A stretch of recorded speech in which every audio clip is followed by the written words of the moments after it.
Accounting Lessons PH. I am Nicole, a sophomore BS Management Accountancy student, and today, Sir Chua will be discussing differential cost analysis. We will be learning how to do decision-making under different production and operational scenarios. At the end of this video, we, students, are expected to 1. Describe the different steps in the decision-making process and explain the role of a management accountant in that scenario. 2. Explain the concept of incremental analysis and relevant costing. 3. Evaluate the different non-routine scenarios and the decisions needed to be made. 4. Explain the relationship between qualitative and quantitative analysis and decision-making. Please don't forget to like this video, share it with your friends and classmates, and subscribe to Sir Chua's Accounting Lessons PH. Also, please do click the notification bell button to alert you of Sir Chua's latest video lessons. Lastly, please comment down below your questions, suggestions, and reactions to this video. And now, let's welcome our management accounting trainer to teach us differential cost analysis, Professor Kevin Choi M. Chua. Hello everybody, welcome to Sir Chua's Accounting Lessons PH. And today we will be discussing differential cost analysis.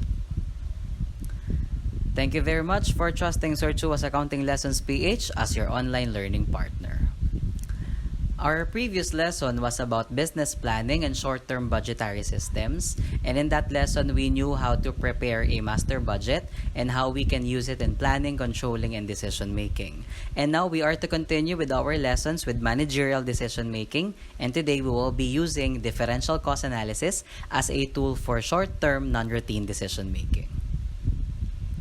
Okay, so let's first talk about the different steps that we need to take or to follow in doing decisions managerially. And this is managerial decision-making step-by-step process. Okay, so we first start with defining the decision task and goal.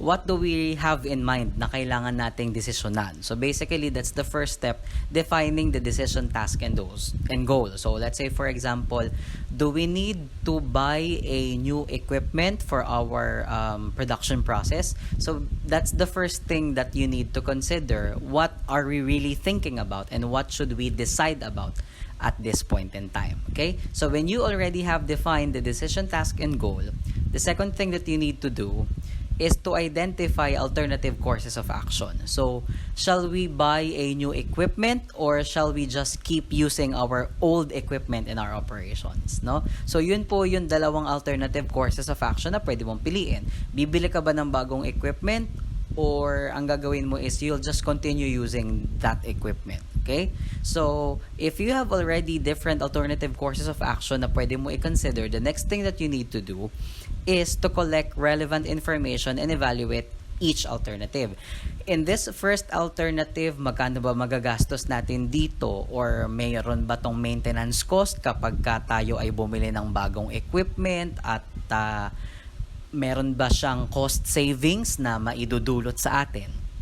Pero if we will just be keeping on or we keep on using yung ating current na ginagamit na equipment, ano naman yung mga cost na patuloy pa natin magagastos sa kanya, or will it still be beneficial for us to continue using our old equipment? So, kukolekta tayo ng mga relevant information regarding the things that we need to decide on based on each alternative na available sa atin. And then, syempre, pagka-analyze mo sa kanya, what you need to do is to select the preferred course of action. Basically, in managerial decision-making, what we do is to select the action that will bring benefits or will be much more beneficial, no, to the entity. So, you select the preferred course of action. Pero pagka-select mo, hindi po kasi dun yun natatapos. So, what you need to do in the next step is that, syempre, i-evaluate, i-assess mo yung decision na ginawa mo, if it was really beneficial or not for the entity when you applied that specific course of action that you undertook.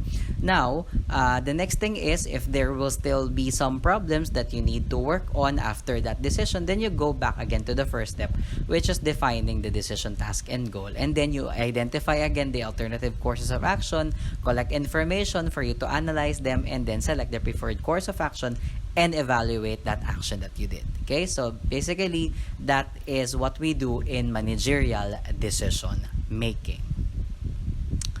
Okay, both managerial and financial accounting information provide useful information to facilitate managerial decision making. We know that managerial accounting thinks outside the box, while financial accounting provides us very formal and definite information about the operations of the entity. So both managerial accounting information and financial accounting information can help the managers decide on something, and it can give them very important information that would help them analyze the different courses of action that will be available in them based on what they are deciding to. Now, looking forward or moving forward rather with what we are talking about here in financial accounting information, you can use the entity's accounting system to be able to get information. Okay? So the entity's accounting system will primarily be able to provide financial information. Those financial information that you can get from the accounting system would include po yung ating mga performance reports and budget analysis that can be helpful in decision making. However, in managerial decision making, it's not only important to look on financial information, it's also important to look also on non-financial information. So, kumbaga, ang nangyayari is that we don't have to look only on the quantitative side, but managerial decision-making will be better, or should I say the best, if we will also be considering non-financial information or the qualitative factors of the decisions or courses of action that you need to do. Okay, so basically, non-financial information is also relevant. It includes information on environmental effects, political sensitivities, and social responsibility. So non-financial information looks more on what can affect your decisions that are not quantitative in nature.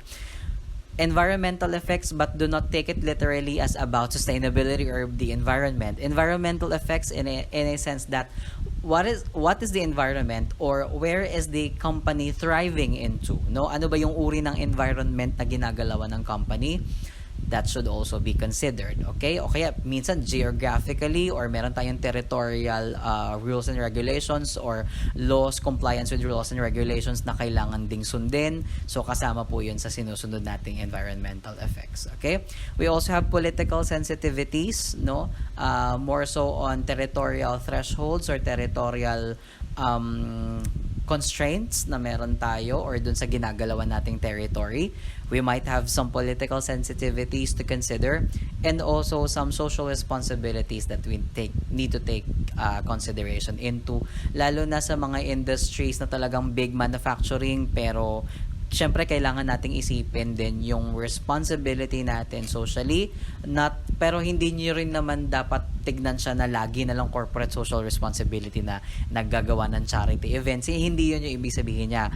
What we mean here by social responsibility is yung atin pong responsibilidad na paano po ba nakakakonekta yung ating operation sa mismong society na ginagalawan natin. No? And kung pagsasama-samahin natin yung tatlong yan, for example, meron kang pinagde-decidean na isang bagong product or bagong process innovation, pero baka nakakasira siya ng nature or na environment, or saan mo tatapon yung waste mo, sa ilog lang ba, yung mga ganun, no?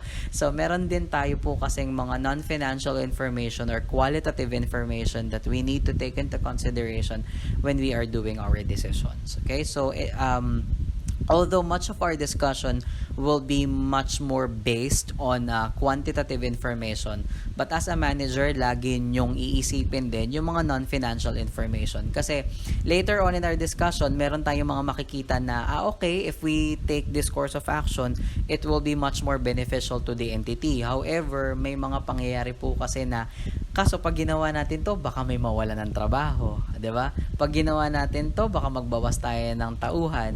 O, kumbaga, in cost management, that's nice kasi bababa yung cost of production natin, but ethically, it might not be too good for everybody. Okay? So, the perfect decision is based on looking on all financial and non-financial factors, basically quantitative and quantitative and qualitative factors po ng decision making, yung pinakatitignan talaga natin before a manager should decide on something. However, much of our discussion in this session will be about more on quantitative factors, no, yung effect niya sa benefits and profit. Okay, so yun po yung mas titignan natin in this lesson.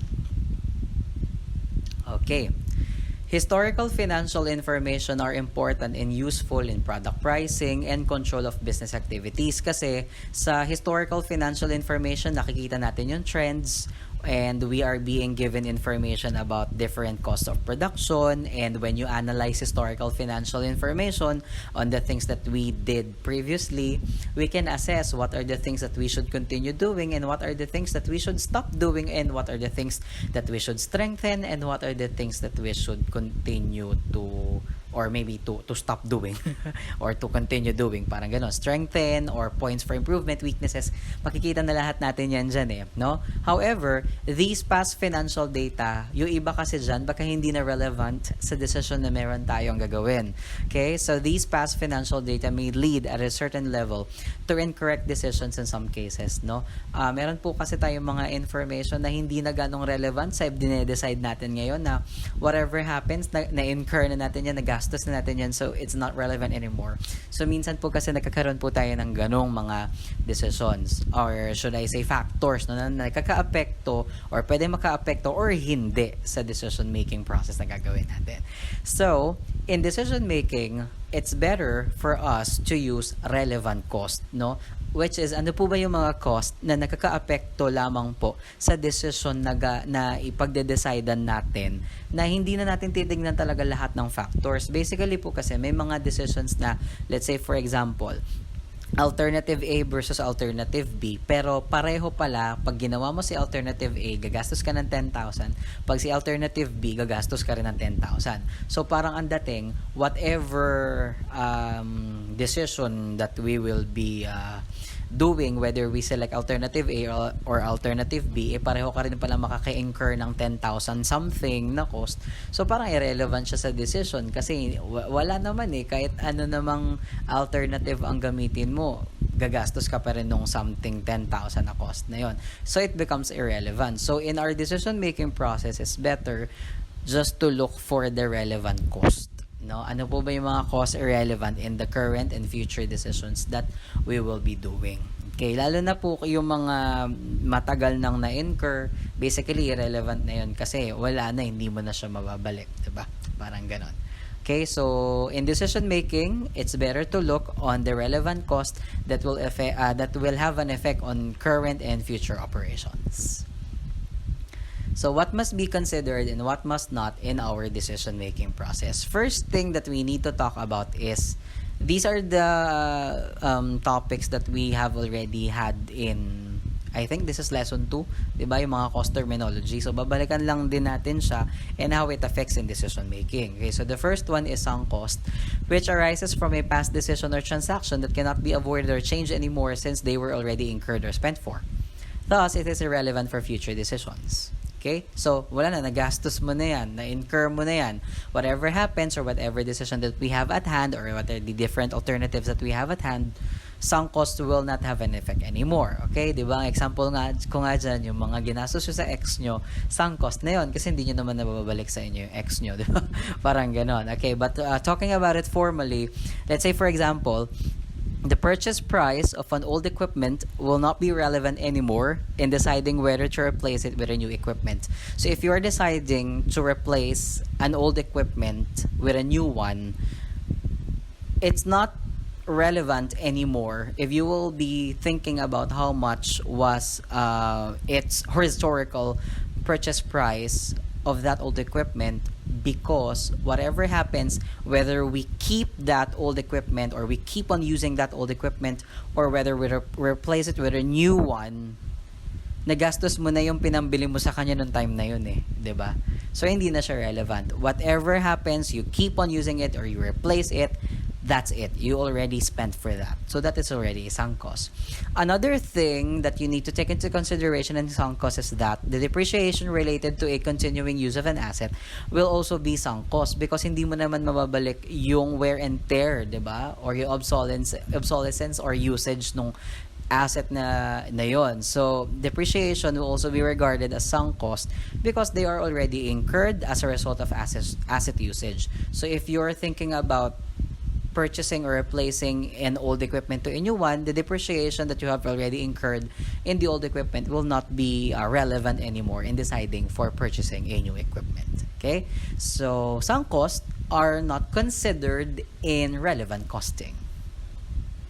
Now, let's talk about out-of-pocket costs. As you know, out-of-pocket costs are items that when you have it, it will require you a future outlay of cash. Okay? It is relevant for current and future decision making since it spells out the amount of cash outlay needed for every decision. So, when you have these alternatives, how much are the out-of-pocket costs? You need to look on that because gagastos or maglalabas ka ng pera dyan kasi. So, ang mangyayari is sa out-of-pocket cost, dahil maglalabas ka talaga ng pera,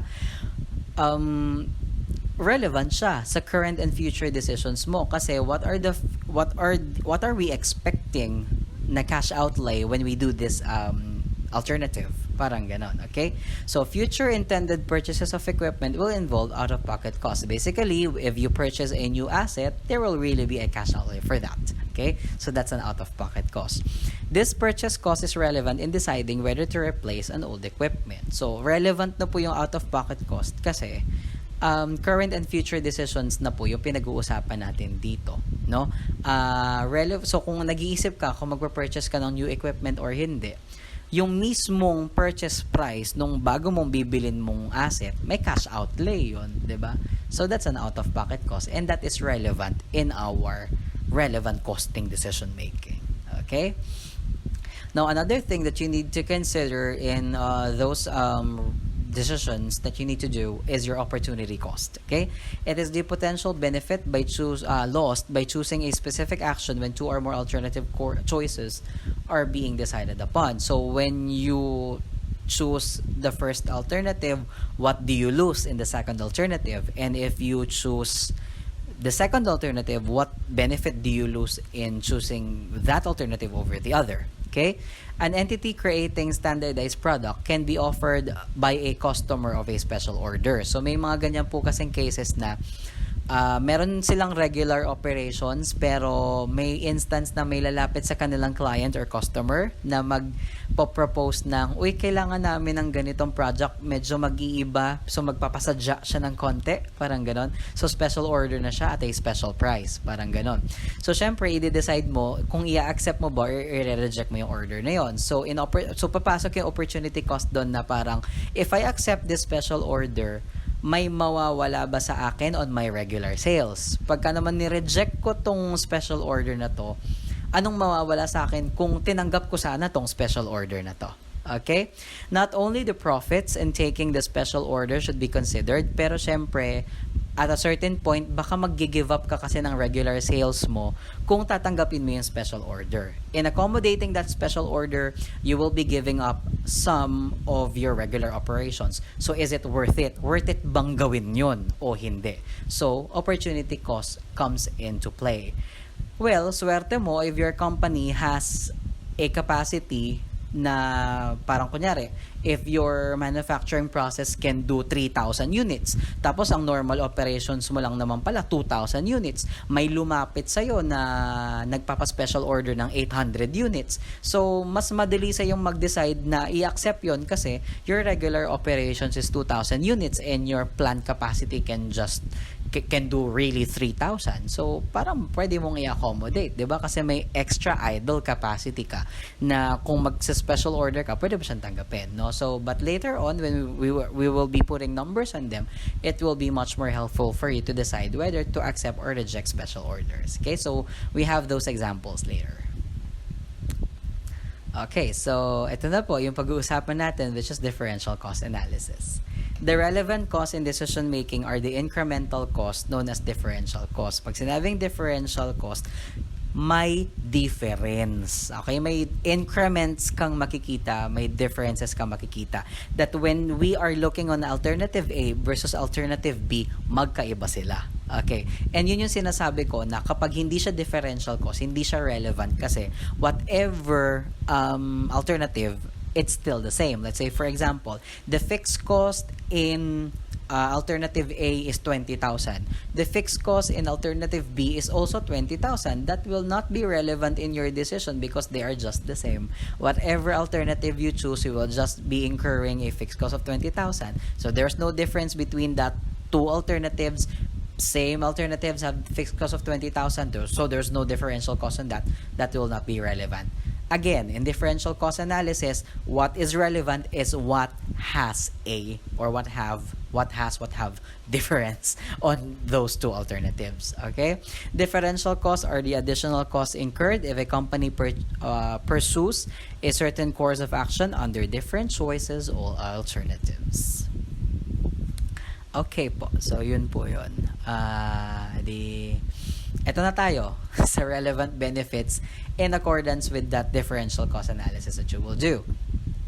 The management must also be able to consider the relevant benefits in choosing an alternative. Kasi in differential cost analysis, the entity must consider or must choose, syempre, the alternative that will be much more beneficial for the company. Not the alternative kung saan sila dihado. Syempre, hindi ka naman pipili ng dihado ka, di ba? So, you choose the the alternative which will be much more beneficial for you. Okay?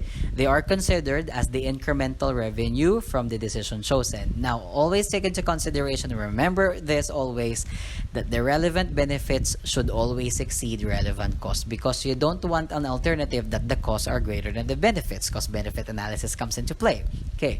It should be noted, however, that managers should also look into different qualitative factors not easily expressed in costs or benefits in choosing an alternative. So we just go back to the concept that I've told you earlier.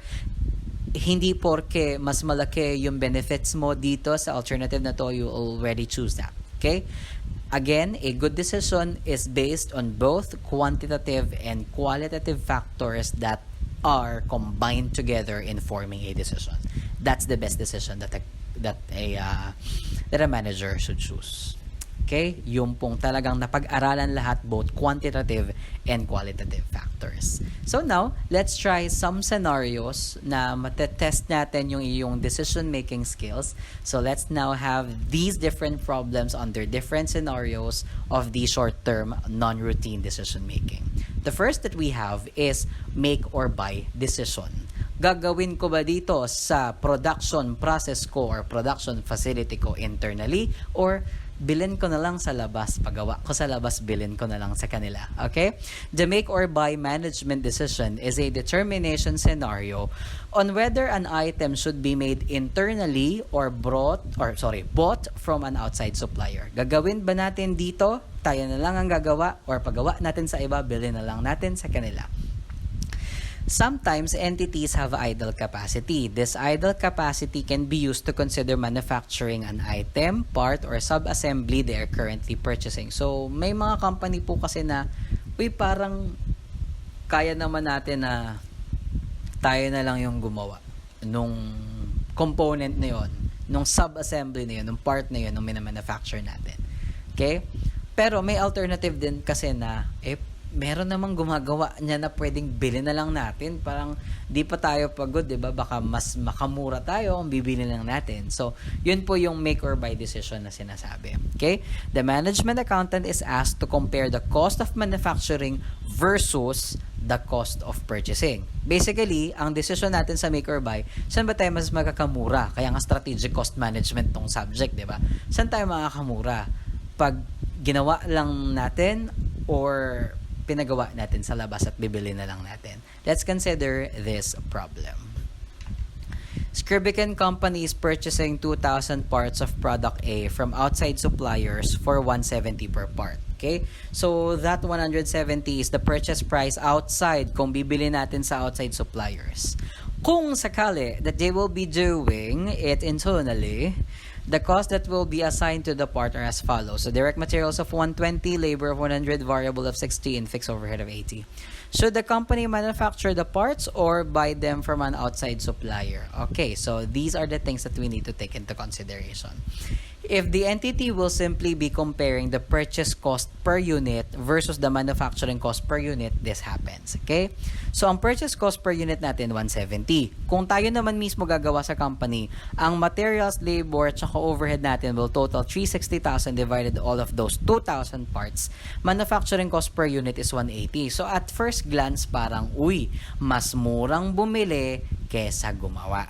Okay? Kung ganyan natin siya titingnan. However, tingnan yung mabuti yung components natin. meron tayong fixed overhead. And ano po ba yung behavior ng fixed overhead? Whatever level of production, you will still be incurring that fixed overhead. Hindi mo siya maiiwasan, nandyan siya kasi fixed na siya. Mag-produce ka ng 0, mag-produce ka ng 100,000, fix yan 80,000 as long as it's within the relevant range. So, how will we decide for this make or buy decision? Whether the entity purchases or manufactures the part, gagastos or mag-i-incur ka pa rin po ng fixed cost. Basically, what happens, irrelevant po sa decision natin ng make or buy yung fixed cost natin. So, ganito po yung mangyayari. The relevant cost to make will be your materials, labor, and overhead kasi ito po yung mga maa-avoid natin kung bibili tayo sa labas. Avoidable yan kasi kung bibili na lang natin sa labas, di na tayo gagastos ng material, di na tayo gagastos ng labor, at mawawala rin yung variable overhead. So, 280,000 kung gagawa tayo.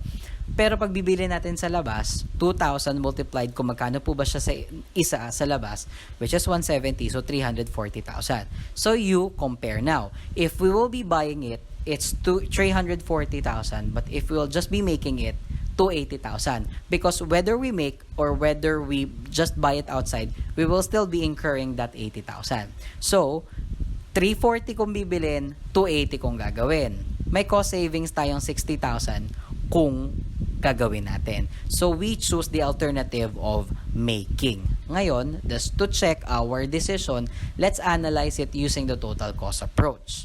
Kung gagawin natin, ang total natin magagastos is all of your avoidable cost and your fixed overhead of 80,000, which is 360,000. But if you will be buying it, gagastos ka na ng 340,000 kasi binili mo siya sa labas, pero hindi mo maiiwasan yung fixed overhead na 80,000. So, the total cost in buying that component is 420,000. So, you're better off making by 60,000. Okay, so your decision will just be, the entity must make the 2,000 parts internally since the cost to make, which is 360,000, is lower than the cost to buy of 420,000. And that is our make or buy decision. We continue with our next scenario, which is accept or reject a special order. Okay, so paano naman pong gagawin natin kapag ka po accepting or rejecting a special order? Okay. So, in an accept or reject a special order decision, yan po yung mga senaryo na yung parang na-discuss ko sa inyo kanina. May lalapit sa inyong kliyente na, uy, medyo magpapasadya kami ng ganitong component or ganitong product ninyo. Usap tayo ng special price. Sana ma-accommodate nyo kami. No? Siyempre, ikaw manufacturer, iisipin mo, kaya ko bang tanggapin yung papagawa sa akin na special order? In my current production process, ma-accommodate ko ba sila na hindi natitigil yung regular sales ko? Ilan ba ang trabahador ko dito na kung baka may huhugutin ako sa kanila para gumawa ng special order ko? Yun yung mga kailangan nating i-check. Okay? The entity is to check whether it will be beneficial for them to accept a special order na one time lang naman kasi yun or naku, hindi, wag na lang. Parang mas lalo pa akong dehado pagka in-accept ko Parang ganon. No? The entity chooses the alternative, syempre, that will be much more profitable for them. The entity has to identify the relevant cost in accepting the special order and syempre, kung rejecting, normal operations lang titignan mo. The entity also has to consider whether or not they have excess capacity to accept the special order. Basically kasi if you have excess capacity na hindi naman magbabago yung fixed cost mo, di go, 'di ba? Kasi meron ka naman excess capacity, 'di ba? Sayang naman din kung di mo magagamit. Kung meron ka naman special order at feeling mo ma-accommodate mo naman dahil may excess capacity ka, why not, 'di ba? Or kung ikaw ay medyo limited yung operations mo tsaka yung resources, ang mangyayari kasi kung may special order ka, baka meron kang isa-sacrifice na normal production or normal sales. Ida-drop mo yon just to answer that special order. So, ang tanong, kung ida-drop mo ba itong normal operations mo or some parts of your normal operations or normal sales, worth it bang tanggapin yung special order dahil pinagpalit mo yung normal operations for that special order, worth it kaya? So, yun yung i-check natin dito sa decision na ito. Okay? So, this is our problem. Colleen Manufacturing has an annual plant capacity to produce 2,500 units. So, ang kaya daw pong gawin hanggang 2,500 units. Its operations spell as follows. So, currently, they can sell 2,000 units at 40, which is 80,000. Variable manufacturing cost is 24 per unit and fixed manufacturing cost is 17,000. Variable general selling and administrative expenses is 2.5 per unit. Ang fixed po ay 2.5. Ang sabi, assuming there will be no effect on regular sales at regular prices, ibig sabihin hindi apektado yung operations natin, walang mawawala, okay? And that variable GSA expenses for the special order will go down by half. So ito daw pong ating variable GSA expenses na 2.5. Pag tinanggap mo yung special order, dun sa mismong special order na yon, yung variable GSA expenses mo magiging 1.25 na lang. It will go down by half. Should the entity accept a special order at 400 units at a selling price of 32? Teka, bigla kang napapreno ngayon. Okay na eh. 2,000 units yung usual production and sales ko. Kaya kong i-accept kasi 500 units ang excess capacity. Lumapit sa iyo ngayon tong customer mo na nagpapa-special order. Order ako ng 400 special order. Napa-atras ka ngayon kasi ang gusto niya lang na presyo 32. Ang normal selling price mo 40. Ang tanong, kung meron kang excess capacity, tatanggapin mo ba? Baka oo ang sagot mo. Pero nung sinabi na sa'yo yung bagong selling price, napa-atras ka kasi mas mababa dun sa normal na 40. So, the only thing that you need to do is to do the quantitative analysis kung tatanggapin mo pa or hindi. Okay? So, this is what you do. You compute for the incremental revenue from the special order. So, the special order of 400 units multiplied by the special order price of 32, you got an incremental revenue of 12,800. Less mo yung mga incremental cost na makakaapekto pag tinanggap mo itong 400 units, which is your variable manufacturing cost of 400 units times 24. Ito po yun.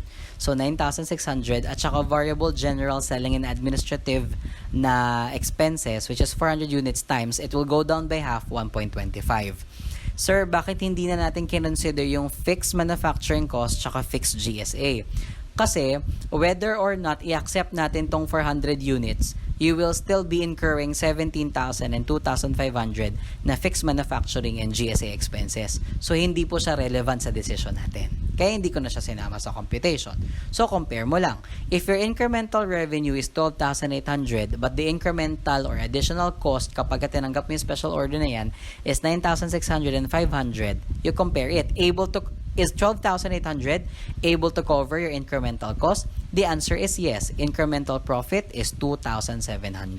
Ngayon, check natin do sa total approach, no? Pag total costing approach, ganito. So, gagawa ka ngayon ng dalawa mong columns, which is with special order at saka normal lang or hindi mo tinanggap yung special order, kaya normal operations ka lang.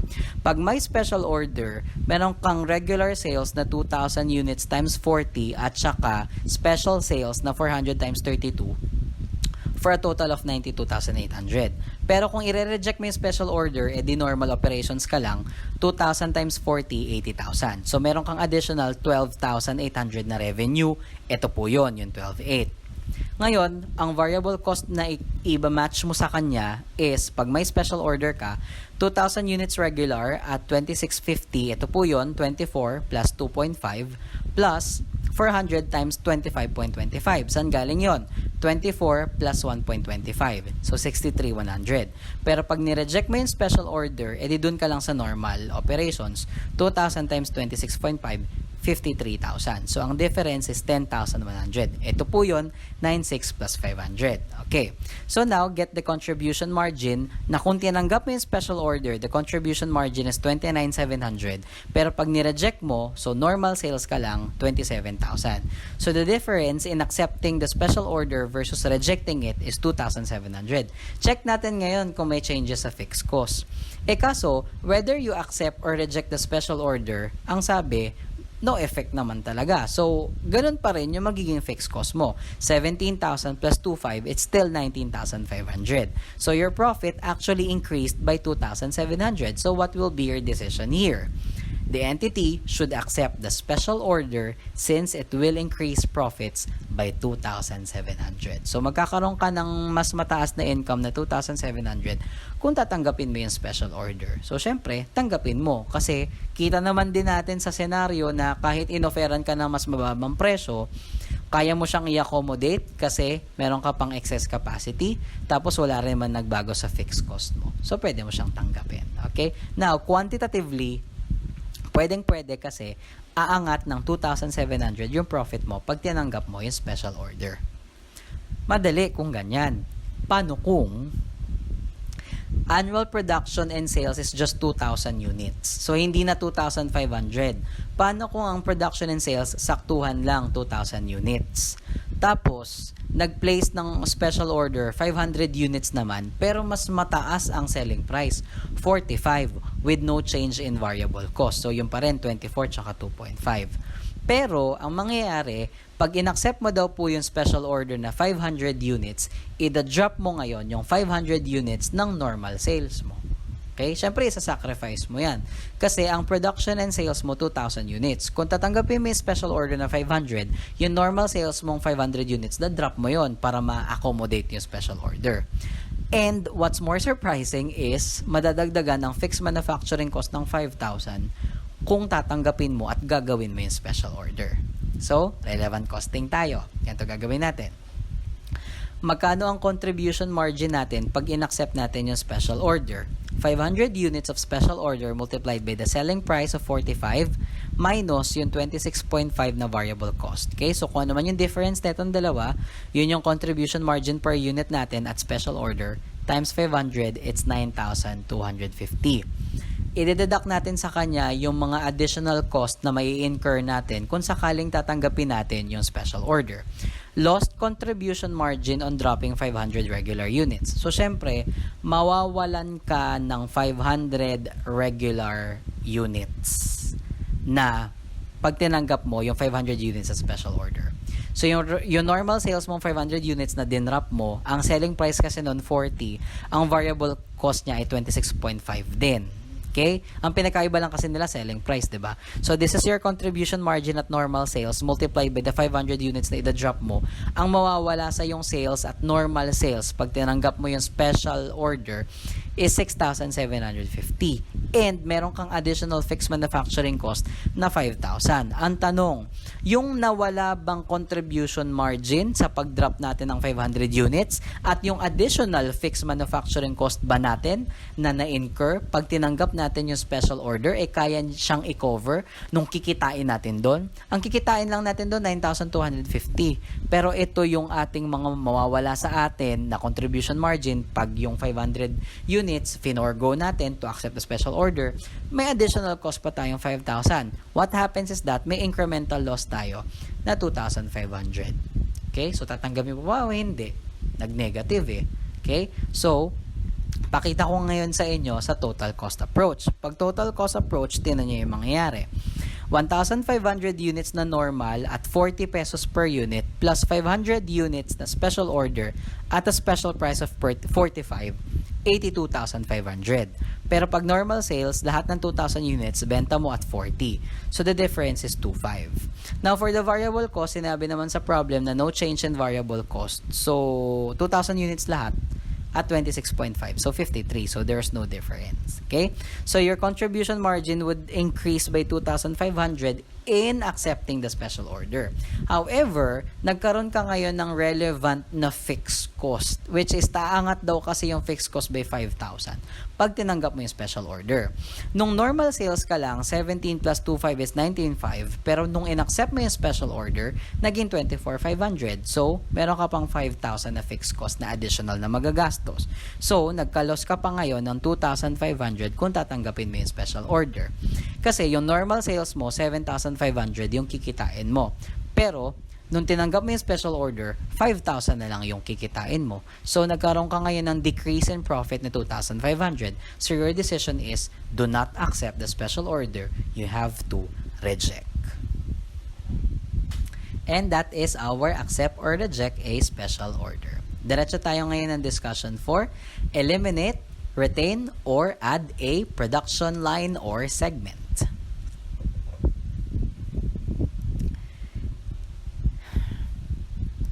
In an eliminate, retain, or add decision, the entity is to check whether it will be beneficial for them to eliminate a segment, product line, department, or i-retain lang natin, or baka kung gusto nyo magdagdag pa tayo ng bago.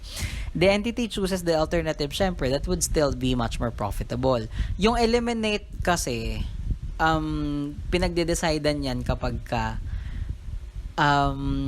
yung mismong segment or product line na yun, laging net loss. So, parang maiisip yung manager, hindi naman kumikita tong segment na to, tanggalin na natin, wala namang ambag. Parang ganon. No? Pagka naman retain, hindi mo siya ma-eliminate kasi pag tinanggal mo siya, parang lalong bumaba pa yung ano natin, yung profit natin, so retain na lang natin. Add naman, pinagde-decidean yan kapag we want to enhance profits, sana. So sana, pag in-add natin tong segment na to, mas lalong tumaas yung kita natin. Kasi baka pagka nag-add tayo ng bagong segment, magstay or bumaba. So, check natin kung anong pwedeng mangyari pag ganun yung scenario. Okay? The entity has to identify the relevant cost in eliminating, retaining, or adding a segment, department, or product line in which cost will stay the same in all scenarios. So, relevant cost kung saan lang may magbabago. Kasi, if those costs will just stay the same in all of the scenarios or alternatives that you are looking at, hindi na rin yun relevant sa decision. Okay? So, this is our problem. Seoul Company has the following recent operating statement for its three product lines, SEOUL. SEOUL. Okay. So, pasensya na kaya, medyo mainit. Okay, so ito po, SEOUNL. So, binigay po sa inyo is sales information, variable cost, contribution margin, and all of your fixed costs. And kita natin na net loss po kasi ang product L. The management is considering to discontinue product L kasi parang wala namang ambag to sa profits natin kasi nagkaka-loss pa nga siya eh. Pero check mo mabuti kasi baka pag tinanggal mo yan, mas lalo ka pang mag-loss. Ganun ba yun? Check natin. The company can sell the assets of product L in the future and then machuchugi. Matatanggal po si product L supervisor without any termination pay. So yan yung sinasabi ko sa inyo na medyo qualitative factor kasi kapag tinanggal mo yung isang segment, syempre, hindi lang naman si supervisor yung pwedeng mawala ng trabaho, pati yung mga laborers dyan sa product L. No? Pwede mo silang ilipat sa ibang department, pero paano kung wala na silang mapuntahan sa company mo, 'di ba? So yun yung mga ganun na kailangan mo ding isipin. Baka kaka-cost management mo, nawawalan ka naman ng tao na pwede sanang makatulong pa sa'yo. Parang ganun, 'di ba? Should the company drop product L? Ganito gagawin natin mga kapatid. Kung differential costing lang, ganito. Ang current operating income mo ay 134,800. Pag tinanggal mo si product L, automatically, mawawala yung contribution margin mo na 60,000. So, nawalan ka na kagad ng 60,000 na contribution margin pag inalis mo si product L. Tapos, makakatipid ka ng pasahod kasi pag tinanggal mo si product L, wala ka ng pasasahuring product supervisor or product L supervisor. So, mawawala yung 40,000. So, cost savings mo yun, no, kung tutuusin. Cost savings mo yun kasi wala ka ng pasasahurin na product line supervisor sa segment L or sa product L. Okay? Tapos, itong marketing and administrative cost kasi natin, tanggalin mo o hindi si product L, unavoidable yan kasi ina-allocate lang eh. Usually kasi mga kapatid, when costs are just being allocated, like for example, ayan po isa example natin, marketing cost or administrative cost, walang control dyan yung mga managers kasi ina-allocate lang sa kanila yung marketing cost, ina-allocate lang sa kanila yung administrative cost. So what happens is that tanggalin mo si product L or hindi, mai-incur at mai-incur mo pa rin yung buong 21,200 na marketing cost at yung buong 66,000 na administrative cost. Mare-restructure lang siya ng allocation pero yan pa rin yung total kasi unavoidable yan dahil ina-allocate lang. Hindi natin sinali sa decision kasi irrelevant siya. Bakit siya irrelevant? Tanggalin mo or hindi ang product L, yung marketing and administrative cost mo would still be incurred at 21,200 and 66,000 respectively. So, hindi siya relevant sa decision. So, what happens is that ang naging operating income mo, kung tatanggalin mo na si product L, 114,800 na lang. Which is, mas lalo pang bumaba income mo ng 20,000. So, kung net loss si product L, continue mo pa din kasi kung i-continue mo si product L, ang net income mo ang operating income mo 134,800 eh. Pero pansinin niyo, nung tinanggal niyo siya, mas lalo pang bumaba yung income niyo, 114,800. So ang decision mo, retain mo na lang si product L kasi pag tinanggal mo si product L, mas lalong bababa net income mo ng 20,000. Para mas lalo niyo maintindihan, check natin sa total cost approach. Ganito ngayon magiging itsura ng operating income kung tatanggalin mo si product L. Okay? So, syempre, sales and variable cost, CM ng SE tsaka OU, yun na yun. Wala na si product L, di ba? Tapos, avoidable cost kasi yung salary ng product line supervisor, so mawawala din yung 40,000 na yun. So, 30 tsaka 32 na lang. Pero, tingnan yung mabuti. Yung allocated marketing cost na 21,200, based on sales daw yan, di ba? So, gagawa mo lang ng ratio. 21,200 multiplied by 40 over 76. 40 plus 36, 76, di ba? So, 21,200 times 40 over 76, 11,157. Tapos, 36 over 76, 10,042.11. Yung buong 21,200 pa rin yung marketing cost mo, i-absorb na lang siya ng dalawang products mo, marirestructure lang ng konti. Tapos, equal daw po ang allocation ng administrative cost. So, imbes na tig 22,000, biglang naging tig 33. So, nung chinek mo yung operating income, bumaba ng 114,800. Nung nandyan pa si product L, 134,800 yung operating income mo. Nung tinanggal mo, 114,800. So, nagkaroon ng decrease in operating income na 20,000. So, kahit net loss ang kino-contribute, I should say contribute, kung ang ambag ni product L ay negative 8,000 pa as to operating income. Siyempre, unang tingin parang, tanggalin na nga natin itong product line na to. Wala namang ambag to net loss nga eh. Pero nung tinanggal mo siya, mas lalong malaking gawak yung nangyari. Bumaba pa yung income mo by 20,000. So, your decision is, the entity should not drop product L since operating income will decrease by 20,000 kung tatanggalin mo siya. So, kahit net loss ang kanyang ambag, stay lang siya doon kasi mas malaking mawawala sa'yo pag tinanggal mo siya. Okay? Tsaka, siguro, qualitative information, wag na natin tanggalin kasi at least hindi rin mawawalan ng trabaho si product line supervisor at tsaka yung mga laborers natin na naka-place sa product L. Okay? So, yun po yung ating eliminate, retain, or add na decision. And we move forward with shutdown or continue operations. This is very relevant po ngayon sa COVID-19 pandemic kasi maraming companies yun talagang naglaan ng kanilang pag-iisip at decisions kung magsa-stop ba ng operations talaga or pwedeng pause lang ng ilang buwan, may ipapahinga lang silang konti or sige, continue na natin kahit pandemic, no? This is very relevant ngayon sa ating decision making. In cases of sustained losses or unexpected events, an entity might consider shutting down operations, no? Kasi lalo na ngayong pandemic, 'di ba? May mga business talaga tayo na nagbabaan talaga ang sales, no? To the point na nalulugi. So, syempre, mapapaisip ka, magsara na kaya ako. Kaysa malugi ako lalo, 'di ba? Parang ganon. So, parang i-consider mo, shutdown na lang. However, an entity should consider whether the relevant cost of shutting down is greater than just simply continuing. May chances kasi na kapag nag-shutdown ka ng operations, mas malaki pa pala ang gastos mo kesa mag-continue ka na lang, no? So, there might be instances that it's better for the company or at least a segment to shut down to halt continuous losses, or it might be better to just continue so that losses will not be as low as it can expectedly be. Usually kasi, pumapasok po yung ating shutdown or continue operations kapag parehong alternative kasi loss ka dyan. Oo, pareho kasi dyan eh. Mag-continue ka na operations, loss ka. Mag-shutdown ka, syempre loss talaga yon, di ba? Oo. Pero, ang ayaw natin mangyari, nung nag-shutdown ka, mas lalo pang malaki yung ginagastos mo. Parang ganon. no? Yun yung ayaw natin mangyari. Nag-shutdown ka nga, tinigil mo nga 'di ba? Para matigil yung pagkalugi mo, tapos dun ka pa wala mas lalong malaking gagastusin pag nag-shutdown ka. So check mo mabuti yung mga ganong scenario. Okay? So in our shutdown or continuing operations, ganito yung decision factors natin. And let's discuss it through a problem. Recto Bestsellers Company sells affordable quick notes accounting textbooks.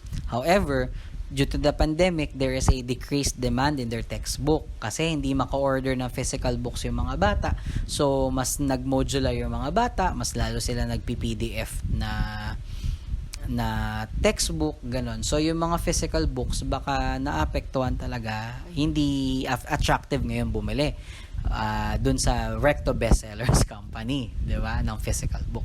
This prompted the management to decide on whether they will be pausing operations for 6 months. Na parang, okay, pahinga tayo 6 months kasi pahupain natin tong pandemic para pagbalik natin, medyo maganda na yung sitwasyon. Parang gano'n. Typically, the following operational information is applied. So, kung normal daw yung mga bagay-bagay sa buhay, ang selling price per textbook is $350, variable cost is $280, and fixed cost per month is $100,000. If the entity halts its operations, they will be able to avoid fixed cost of $25,000 monthly. Kasi as you know, pag nag-stop ka ng operations, let's say for example, nirerentahan mo lang yung factory facility. Siyempre, hindi naman porke naka-shutdown ka, yung renta, tigil din eh. Hindi ganun eh, di ba? Meron ka mga unavoidable fixed cost talaga. Now, nagkataon sa atin, ang ma-avoid natin dun sa 100,000 is 25,000 monthly kung mag-shutdown tayo for 6 months. Okay? So, 75,000 na lang yung fixed cost per month during shutdown. However, during the whole shutdown period, meron tayong mga additional gastos na 20,000 eh, sa mismong 6 months na yon. And when we restart operations, we are to incur 75,000. Pag nag-reoperate na ulit tayo, gagastos tayo ng 75,000 for this and that. Okay? In order to restart operating, 75,000, continuous operations would warrant 10% decrease in selling price with no change in variable cost per unit. So, kung i-decide daw ng company na mag-continue na lang doon sa 6 months na yon, hindi naman daw magbabago yun to 80, pero mas mababa na ng 10% yung magiging selling price per textbook. Ngayon, at the following demand levels na 1,000 books tsaka 2,000 books, anong decision mo? Shutdown or continue? Okay. Step 1 is to compute for the total shutdown cost. Ibig sabihin po ng total shutdown cost, magkano ang total na gastos kung itutuloy mo yung 6 months shutdown. Okay? 100,000 ang fixed cost mo pero ma-avoid mo yung 25,000. So, ang unavoidable at 6 months is 75,000 per month. Times 6, that's 450,000. Tapos, syempre, during the shutdown, may magagastos ka daw na 20,000. And syempre, sasama mo yung in case mag-o-open ka na uli, gagastos ka ng 75,000. So, during the shutdown, ang gastos mo is 545,000. The next step is to compute for the shutdown savings. Kumbaga, pag sinabing shutdown savings, magkano yung cost savings ko kung itutuloy ko yung shutdown? At normal operations, ang fixed cost ko, 100,000 at 6 months, so 600,000. Pero, nung shutdown ko, ang gagastusin ko lang lahat-lahat is 545,000. So, kung magsha-shutdown ako, makakatipid ako ng 55,000. Check natin. Ang ma-avoid mo during shutdown is 25,000 times 6 months. So, parang ang dating, may benefit ka na 150,000. I-compare mo yung benefits na yan dun sa additional cost na gagastusin kung sakaling mo siya shutdown. Yung benefit na 150, ma-minus mo sa kanya yung may incur mo during the shutdown na 20,000 and yung cost pag nag-reopen ka na, which is 75. So, yung ma-avoid mong fixed cost during the shutdown, is it able to cover the additional cost that will be incurred in case of shutdown? The answer is yes, kasi nagkaroon ka nga actually ng shutdown savings. So, parang ang dating, kung magsha-shutdown ka, makakamura ka ng cost na 55,000. Ang tanong, kung 1,000 ay 2,000 books yung aking demand, itutuloy ko ba mag-shutdown or itutuloy ko na lang normally? Ito yung step 3 natin. Magko-compute tayo ng shutdown point. Ang konsepto po ng shutdown point ay parang CVP analysis din na break-even point. Pero dito sa shutdown point, ito naman po yung number of books na kailangan daw mabenta na okay lang sa'yo to continue or okay lang sa'yo mag-shutdown. Walang diferensya. Okay? So, parang ganon. Ang shutdown savings natin na itinatarget is 55,000 kasi ganon daw yung mangyayari. Divide mo siya sa CM per unit in case mag-continue ka ng operations, no? Which is 350 per textbook pero bababa ng 10% yung price. So, 90% na lang yung selling price mo ng 350. Minus the variable cost of 280. So, that's 35 CM at continued operations. So, 55,000 shutdown savings divided by 35. Shutdown point is 1,571 books for the whole 6 months. So, ganito decision mo ngayon. Kung 1,000 books lang ang demand mo, mag-shutdown ka na lang kasi hindi niya ma-achieve yung 1,571 na shutdown point mo. Pero kung 2,000 books ang demand mo, ay sige, continue operating tayo kahit mas mababa ng 10% yung selling price kasi mas mataas ka dun sa shutdown point mo. So, ma-achieve mo yung shutdown savings na ini-expect mo. Okay? So, at 1,000 books, shutdown ka kasi mas mababa siya sa shutdown point. Pero at 2,000 books, continue operating na lang kahit mas mababa yung selling price. Kasi, mas mataas siya dun sa shutdown point mo na 1,571. Okay? So, yun po. And that is shutdown or continue operations. We move on with sell as is or process further. Deciding on whether selling items as is or it needs to be processed further arises on products that underwent a single raw material input. For example, baboy. Okay? Yung baboy, nagiging ham, nagiging bacon, nagiging meatloaf. 'Di ba? Okay. Kasi nanggaling siya sa isang common input which is baboy, no? These items are referred to as joint products. Entities should be able to properly allocate joint product costs in all expected outputs. Ano po yung sinasabi nating joint product cost? Ito po yung mga nai-incur nating cost nung sabay-sabay pa lang siyang pinaprocess hanggang dumating sa split-off point. Ano naman po yung split-off point? Split-off point is yung talagang mare-recognize mo na ay ham siya, ay bacon na siya, ay meatloaf na siya. Okay? So, parang same procedure, kaya same cost. Pero, at split off point, naging ham, naging bacon, naging meatloaf na siya. So, kailangan ma-allocate ng maayos yung joint product cost. Which is, pag sinabing joint product cost, nung pinaprocess pa lang siya as is, yun yung ginagastos mo. Pero remember, pag meron tayong dinedecide na process further, meron tayong additional cost in processing further.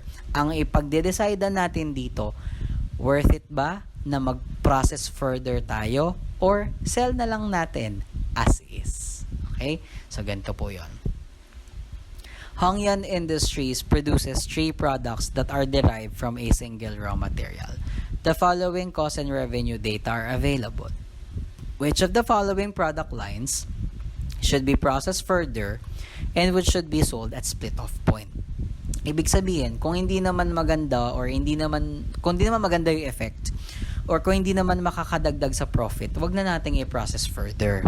Pero, kung sa tingin mo, quantitatively, mas nakaka-enhance siya ng profit, process further mo. Okay? So, ganito po yung magiging decisions natin. Kunin mo ngayon yung sales value after processing further. Ibig sabihin, ito na daw po yung selling price or sales value nung pinrocess further mo siya. Siyempre, dapat mas mahal siya nung binenta siya at split off point, di ba? So, 80, 120, 45. I-compare mo ngayon siya dun sa sales value at split off point. Siyempre, mas mura kasi split off point pa lang yan. Ito po yun, 60, 75, 30. So, this is your incremental revenue from processing further. So, ang sabi, meron ka daw additional revenue na 20, 45, and 15 kung ipaprocess further. Ang tanong, is your incremental revenue from processing further worth it na makover yung cost of processing further? Remember, pag nag-process further ka, may additional kang mai-incur na cost pag nag-process further, di ba? Siyempre, additional na proseso, additional na gastos. For product A, ang gagastusin mo daw na additional cost is 25,000. So, in processing further, negative 5. Shall you process it further? No. Wala siyang ambag sa profit, nag-loss pa siya. Big sabihin, sell mo na lang as is, mas okay pa. Kasi nung pinrocess further mo, nag-negative 5. So, wag na. Si B naman ay may ambag na additional 15,000 sa profit. pag pinrocess further. So, process further mo siya. And same with C, nung pinrocess further mo, may additional ambag siya sa income na 10,000. So, process further mo din siya. Okay? We can also check it po using the total cost approach. So, ganito po yung gagawin natin. Okay, so pag total cost approach po, ganito. So, let's assume muna na walang further processing. Pag walang further processing, ang mangyayari at split off point lang. So, magkano yung sales value mo at split off point? 60, 75, 30. Tapos, i-allocate mo yung joint product cost, which is yan yung cost na dinaanan nilang lahat. Okay? Which is your 20, ito po yun, allocated joint product cost, 40, 50, and 20. So, the profit at selling at split off point is 20, 25, 10. So, wala tayong problema. If you sell it at split off point, wala namang net loss, wala namang nag-negative. So, may profit tayo from selling it, no? Nung processing further naman, ganito gagawin natin. Siyempre, pag pinrocess further mo, mas mahal, di ba? 80, 120, 45. Pero ima-minus mo sa kanya lahat ng cost of production na dinaanan niya, which is both your joint product cost and your cost of processing further. Kasi siyempre, pag sinabing processing further, dinaanan niya lahat di ba? So, lahat ng cost, i-compare mo sa kanya. So, 40, 50, and 20 for the allocated joint product cost and 25, 30, and 5 for the cost of processing further. Ang nangyari, si A, profit pa rin naman, 15,000. Si B, profit pa rin naman, 40,000. Si C, 20,000. So, at first look, parang pwede mong sabihin, whether we sell it at split of point or process further, pareho naman tayong may profit. So, parang wala naman tayong kailangan i-decide. Ang maganda mong gawin, i-compare mo siya. Tingnan mo ngayon. Si A, nung binenta mo at split of point, ang ine-expect nating profit sa kanya, 20,000. Pero tingnan mo, nung pinrocess further mo, 15,000 na lang yung magiging profit sa kanya. So, nagkaroon ng decrease ng profit nung pinrocess further mo na 5,000. Which is ito po yun. So, don't process it further. Tingnan mo ngayon si B. Kung ibebenta mo lang at split of point, 25. Pero nung pinrocess further mo, ang profit pala sa kanya, 40. So, may dagdag sa yung 15. You should process it further. Si C, 10,000 lang profit mo sa kanya at split of point. Pero nung nag-process further ka, nadagdagan yung profit mo ng 20,000. So, yung profit mo is 20,000 na. So, nadagdagan yung profit mo ng 10,000. Should you process it further? Yes, you should. Okay? So, yan po yung sell as is or process further. Dito naman po tayo sa sales mix at limited resources. An entity that sells different products might see its own market performance that one product might be profitable over the other. In a perfect world where there are no production constraints, an entity is free to produce and sell all of their products. However, when resources are limited, the management must identify the most profitable sales mix of products. Well, marami naman pong companies na ganyan na hindi lang naman po isang uri ng product yung binibenta. Kung perfect world tayo na talagang lahat ng resources at manufacturing capabilities meron tayo, di benta lang natin lahat kasi we can do everything Pero, syempre, yung resources, yung equipment natin, yung trabahador natin, limited lang yan. So, the management must identify kung ano po yung sales mix na makaka-achieve tayo ng greater profitability. Okay? So, in decisions like this, the entity has to focus on the contribution margin per unit of scarce resource. Try natin tong problem na to. Clean Company produces two products, Sanitaza and Alcool. Sanitaza sells for 100 per unit and Alcool sells for 125. Variable cost of 70 pesos per unit for Sanitaza and 80 per unit for Alcool. The company has a capacity of 5,000 machine hours per unit. Sanitaza uses 1 machine hour and Alcool uses 3 machine hours.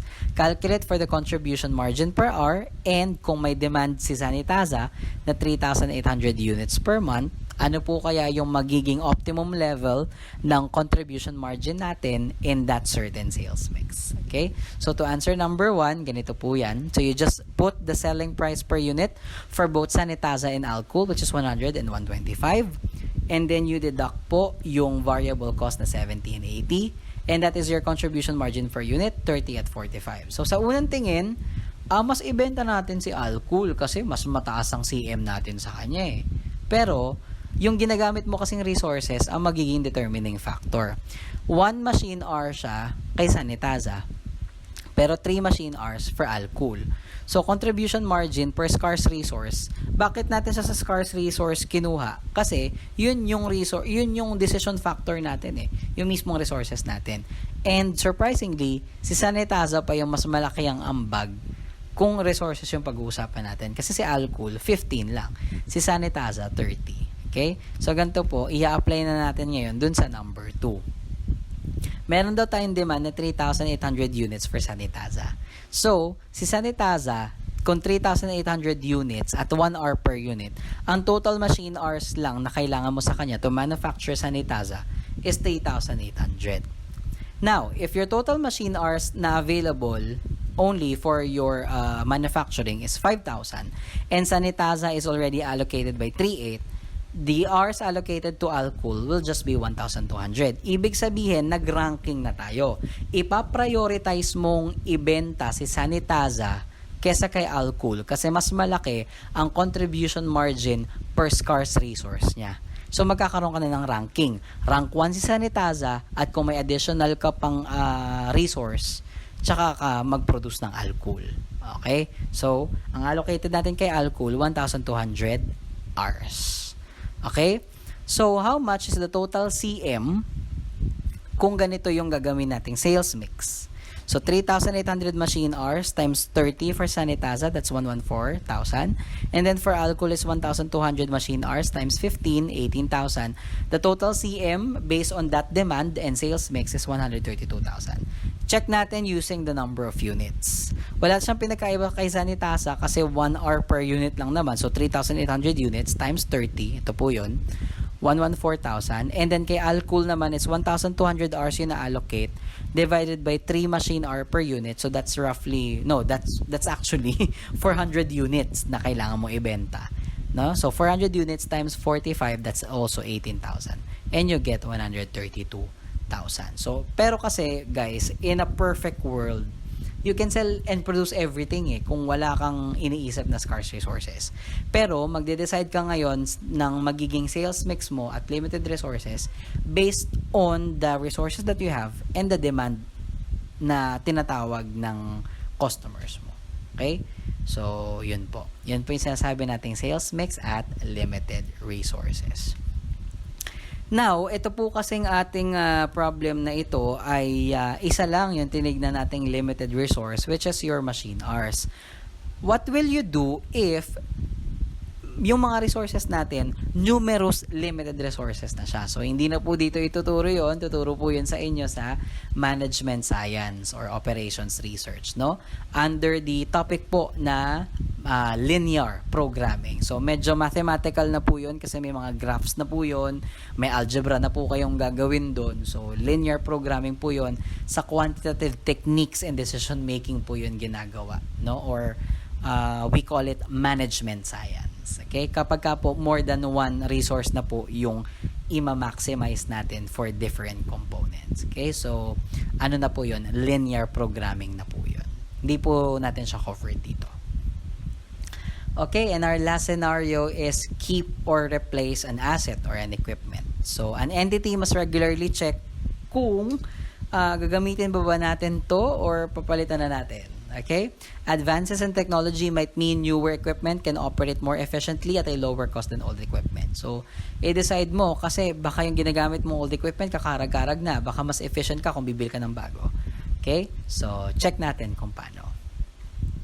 KGSP Manufacturing has a piece of manufacturing equipment with a carrying value of 200,000 and remaining useful life of 4 years. At the end of 4 years, the salvage value is 0 and then the current fair value of the equipment is 250,000. They're deciding to purchase a new machine worth 1 million but they can receive 250,000 as trade-in. Kung ito trade-in nila yung old machine. Okay, so bayad sila 1 million pero bibigay din nila sa bibilan nila yung old machine. So bibigyan sila pabalik ng 250,000 as trade-in. The new machine will reduce KGSP's variable manufacturing cost by 180,000 per year over the 4-year life. So pag binili daw yung bagong equipment, mababawasan daw yung variable manufacturing cost per year ng 180,000. Oh, sounds promising, 'di ba? Decide whether KGSP should keep the old equipment or replace it with a new one. Okay. The cost of buying the new machine is 1 million, but you have an additional benefit of 250,000. So, parang ang dating, syempre, negative yung 1 million kasi out-of-pocket cost yan, cash outlay yan, 1 million. Pero may marireceive ka daw na trade-in amount na 250. So, parang ang dating, 750 na lang ang gastos mo. Iko-compare mo ngayon yung 750,000 na gastos mo dun sa variable cost na marireduce pag ginamit mo yung bagong equipment. So, 180,000 times 4 years, 720,000. So, kung iisipin mo, ang gagastusin ko sa kanya, 750,000.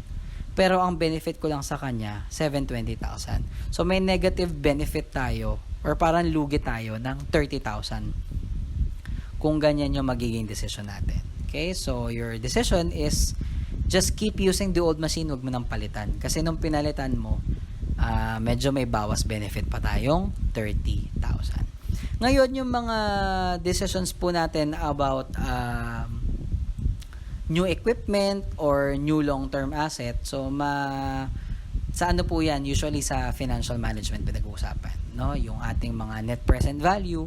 Tsaka, mas maganda kasi kung gagamit ka na ng mga time value of money para mas precise, no?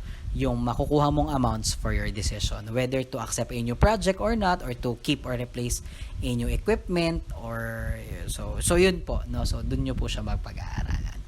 Okay, and that has been our discussion of differential cost analysis, and our next lesson is all about performance measurements, responsibility accounting, performance measurement, balance scorecards, and non-financial performance evaluation. Again, please like, share, and subscribe to Sir Chua's Accounting Lessons PH and hit the notification bell button to alert you of the latest video lessons. Comment down your questions, suggestions, and reactions. This has been Sir Chua's Accounting Lessons PH. To God be all the glory, honor, and praise. Thank you and have a great day. Sarangeo.